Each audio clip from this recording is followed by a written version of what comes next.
Now after seeing that awesome San Diego Comic-Con Aquaman trailer that debuted, I really want to talk about exactly how Aquaman is going to be awesome and how it'll save the DCEU. How's it going, Webheads? My name is Ryan Walsh and welcome to Webhead, where I help you guys keep up to date with all the latest in geek entertainment. Today we're going to be geeking out about the Aquaman movie and how it's going to save the DCEU from extinction. Now, really just starting this off, we all know that the DCEU has not really been successful so far. Or as they're calling it now, the Worlds of DC. Gotta say, it's fantastic. They really need to change that name. That is so bad. But I'm just gonna call it the DCEU in this video because I just hate that name, Worlds of DC. Hopefully the movies aren't as bad as the title. But of course, let's move on. Even if you love the DCEU movies that have come out already, which I personally love quite a few of them, you have to admit that they just haven't been successful with the overall general audience.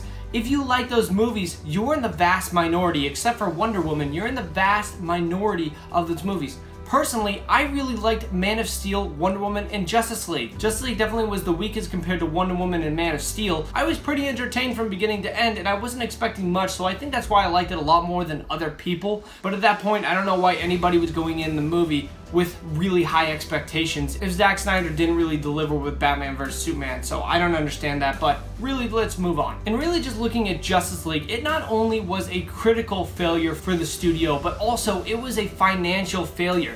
It made less money than all of the previous standalone DCEU films. I mean, come on, this is your big gun, DC. This is your big one. This is the Avengers of the DC universe, and they couldn't even get it above what Man of Steel made, or Batman vs Superman, or Wonder Woman, or Suicide Squad. They couldn't get it above those movies because they really just tainted their name so badly.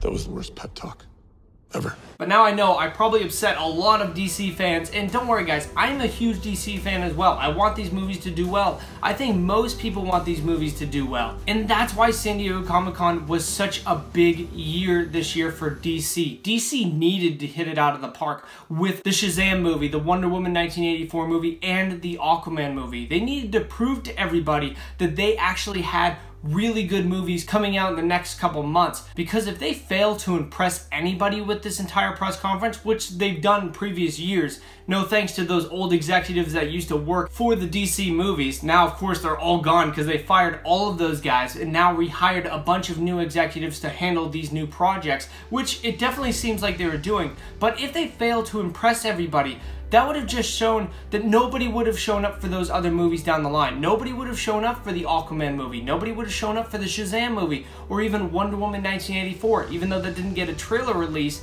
still, there was some footage shown. Just more negative buzz around DC is exactly what they don't need for the movies. They need the most positive buzz they can get because they want this franchise to succeed and just move on from their past failures. They really just need to learn from the mistakes they made in the past from not only their movies, but also their last San Diego Comic-Con panels. I mean, look at the last one they did. They were announcing Flashpoint, they're announcing Birds of Prey, they're announcing a Harley Quinn and Joker movie, but they announced a bunch of projects that never came true. It never happened. We're only seeing a finite amount of those projects actually happen. And that's a huge problem from the studio. That's something they really just didn't need from the San Diego Comic-Con. And thank God they didn't do that, because they actually had a really good Comic-Con this year where they did debut not only an Aquaman trailer, but a Shazam trailer. And everybody was so happy to see all of these trailers because they were really good. And you can see that they're not just going with the dark tone anymore. They're going with, what does Shazam actually look like on screen? What will he look like? He has to be a corny movie because he's a corny 15-year-old kid from the comic books. That's what we all want to see.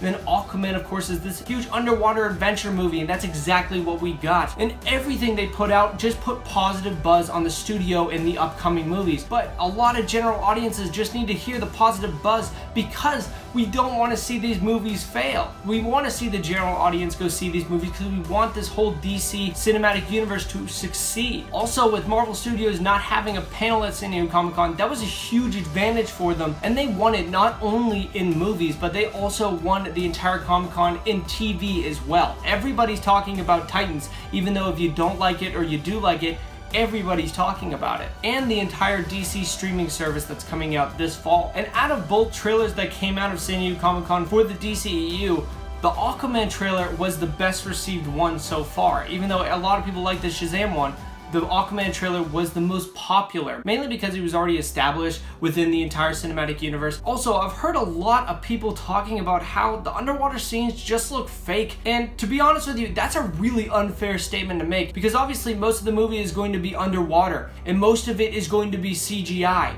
Obviously it's going to look fake, it's not going to look real. I mean, if you really want Jason Momoa to actually swim underwater like he did in Batman vs Superman again, have at it.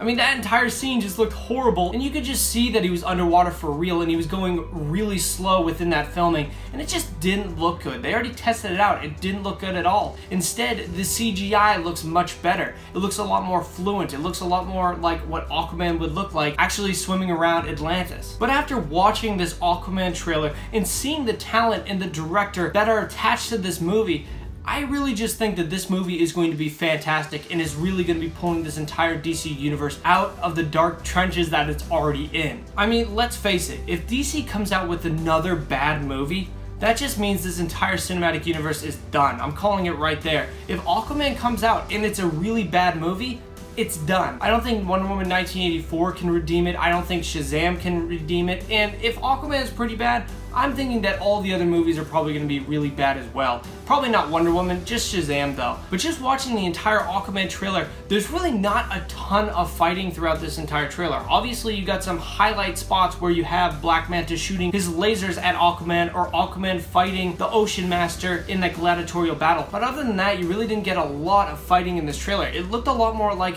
they're focusing on the character Aquaman and what he actually had to endure when he was a child. He always got bullied at school, but then you can see the entire sea life really backing him up in that aquarium. And that was just an awesome scene, and it shows you exactly what they're doing. They're setting up this origin. They're showing you exactly what makes Arthur Curry such a great character. Something that I personally was exposed to in the New 52 Aquaman run, and that I really loved. I fell in love with the Aquaman character. And the thing that I think is just great about this is that they are focusing on Arthur Curry's character, exactly what happened in his past and what's happening in his future, and how he's struggling between being from the land but also being from the sea. He has that pull on himself, and I think that we're really going to be getting something really cool, a lot like a Marvel movie. If you look at the Marvel movies, they consistently focus on the characters. That's the #1 thing that goes into their movies, and why they're so good, because they really get you attached to these certain characters. And I think DC knows this now, and that's what they're really doing. They're seeing exactly what Marvel's doing, how everybody's getting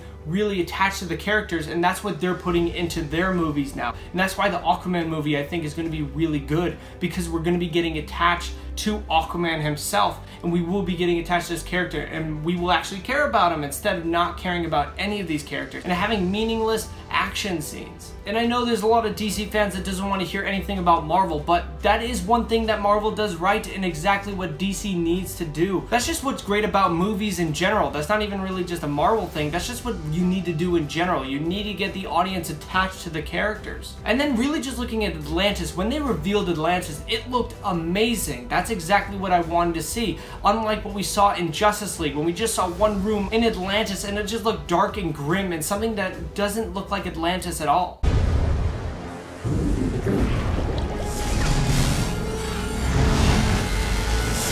It looks like the Atlantises from both movies are two completely different places, and I personally love that, because I wanted this to be a completely different place. I want Atlantis to be colorful, extremely beautiful, because that's exactly what it should be. Everything about this movie just looks fantastic, and I think DC finally is on the right path to making great movies, making a great cinematic universe. You can also look at Shazam, that's next, and it looks fantastic as well. And we all know Wonder Woman 1984 is going to be awesome with Patty Jenkins attached to the movie once again. It just seems like DCEU is on the right path to redemption, and I think Aquaman will really be the first movie to save the franchise. And it's really funny to say that, because, you know, a couple of years ago, I really wouldn't have had confidence to say that Aquaman would be the character to save the entire DCEU franchise. But of course, Webheads, let me know down in the comments, do you guys think the Aquaman movie will save the DCEU? Also, definitely consider checking out the playlist below me for more Aquaman videos. Also, definitely consider subscribing and turning on the bell notification for Webhead so you guys get more DC videos that I have coming out very soon. But Webheads, thank you all very much for watching. I really do appreciate it. Bye-bye.